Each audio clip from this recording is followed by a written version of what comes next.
사건은 2018년 12월 20일 오후 3시경 독도 북동쪽 약 100km 부근에서 일어났습니다.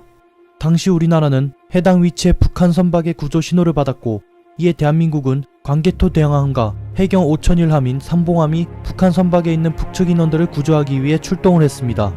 동시에 일본 측 해상자위대 소속 P1 초계기가 일본 노토반도 해역을 경계 감시하던 도중에 일본 초계기는 북한 어선에 대해 구조하고 있던 상봉함과 광개토 대항함에 대하여 정찰 비행을 했습니다.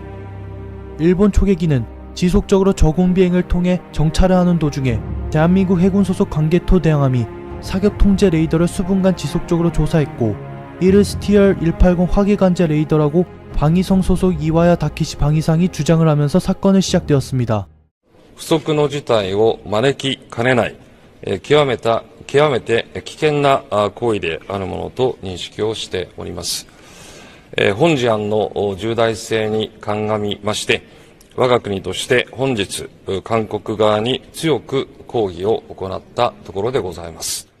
이에 대하여 12월 23일 국방부는 정례 브리핑을 통해 외교 경로를 통해서 사실관계에 대한 입장을 전달하고 소통과 협의를 통해 오해는 해결될 것이라고 밝혔습니다.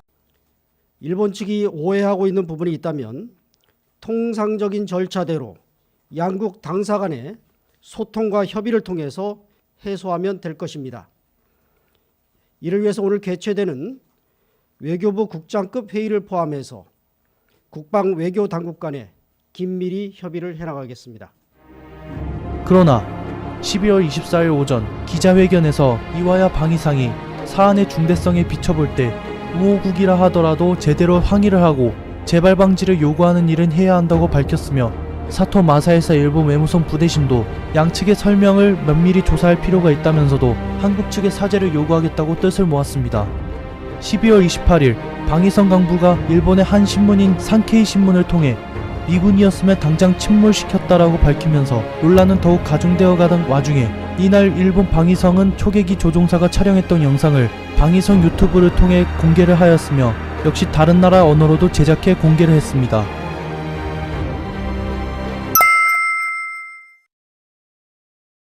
이 사실을 접한 대한민국 국방부는 강한 유감을 표명하며 2019년 1월 4일 오후 2시경 국방부 유튜브를 통해 일본은 인도주의적 구조작전 방해를 사과하고 사실 왜곡을 즉각 중단하라는 제목의 반박 동영상을 게시하고, 며칠 뒤 세계 여러 나라 언어로 제작해 공개하고 있습니다. 그렇다면 일본 방위성이 공개한 영상을 보며 분석을 하겠습니다. 해당 영상은 한국어 버전으로 업로드된 영상입니다.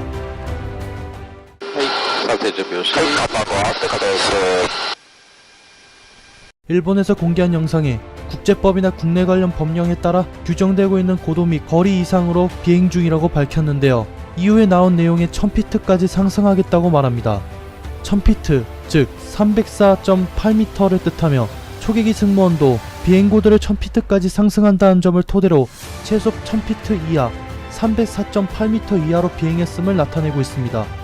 국방부는 150m 고도로 500m 이내에서 두 차례 이례적인 저공 비행을 했다고 주장하고 있습니다.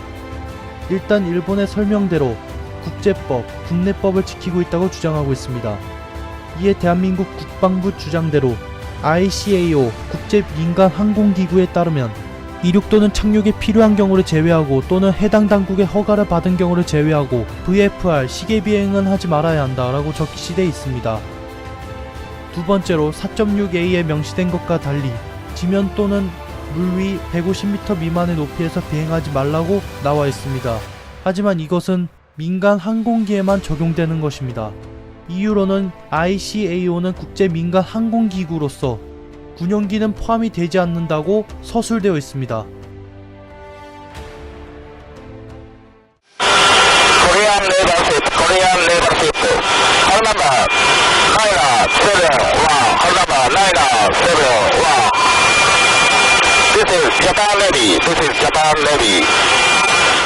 일본 해상 초계기의 조종사가 광개토 대항함에게 This is Japan Navy라고 했는데요. 일본에는 해군은 없습니다. 일본 육해공군을 통틀어 일본 자위대라고 불리는데요. 이유로는 제2차 세계대전의 패전국인 일본이 1949년 11월에 선언한 일본군 헌법 제2장 9조의 전쟁의 포기를 적어놨는데요. 일본군 헌법 제2장 9조에는 다음과 같이 적혀있습니다.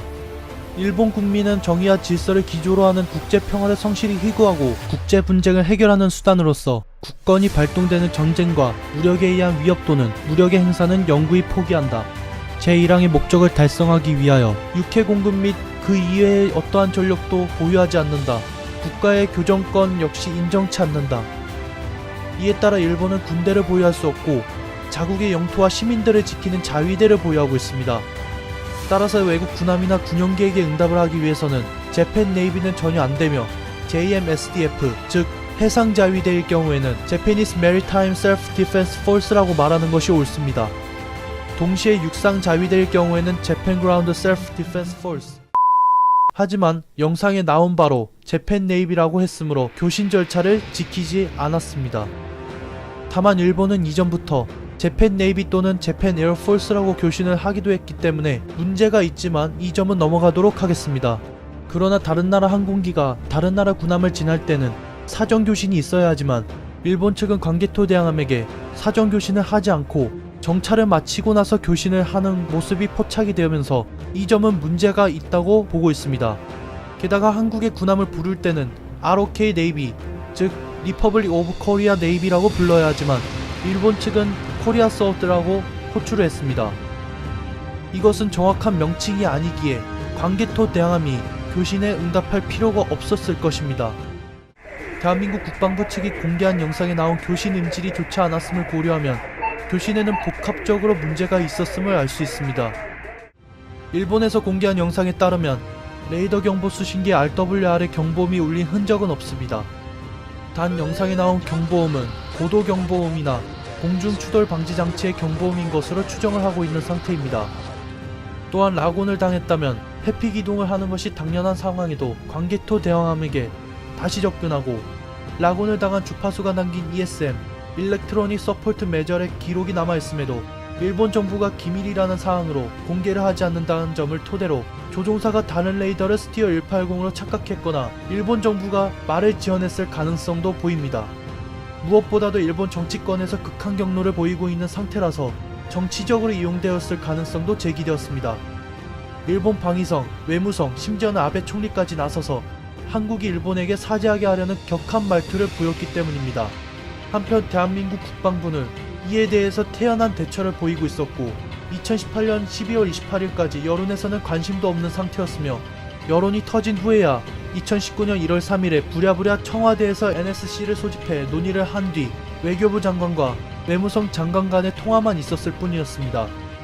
게다가 2019년 1월 4일 대한민국 국방부가 관방 영상을 공개하기 몇 시간 전에 일본이 미국에게 중재를 요청하다가 거절당했다는 논란도 전해지기도 했습니다. 일각에서는 광개토 대항함이 일본 초계기를 격추해도 할 말이 없다는 입장도 보였는데요. 방금 말했다시피 정치적으로 이용되었다면 충분히 초계기 격추를 빌미로 평화헌법 구조를 지우거나 방위비 인상을 하거나 만약 광개토 대항함이 일본 초계기를 격추했다면 한국이 먼저 공격했다는 것이 인정되는 사실이기에 전쟁이 일어나는 것을 피할 수 없으며 반항 감정을 유발시켜 곧 있을 일본 참의원 선거에서 아베 총리 정치의 이득을 볼 것으로 추정됩니다. 최근에 1월 13일 한일 양국 간에 싱가포르 레이더 회담을 했지만 입장차만 확인했습니다. 즉 일본 측에서는 여전히 군사 기밀이라는 이유로 이 사건을 종결시킬 레이더 주파수를 공개하지 않았다고 전해지고 있습니다. 2019년 1월 19일 NHK 방송을 통해 이와야 방위 대신이 해상 초계기 레이더 주파수를 다음 주에 공개하는 방안이 검토되고 있다고 보도했습니다. 해상 초계기에 탑재된 레이더가 핵심 증거이기 때문에 사건을 종결시킬지 논란은 이어지고 있습니다.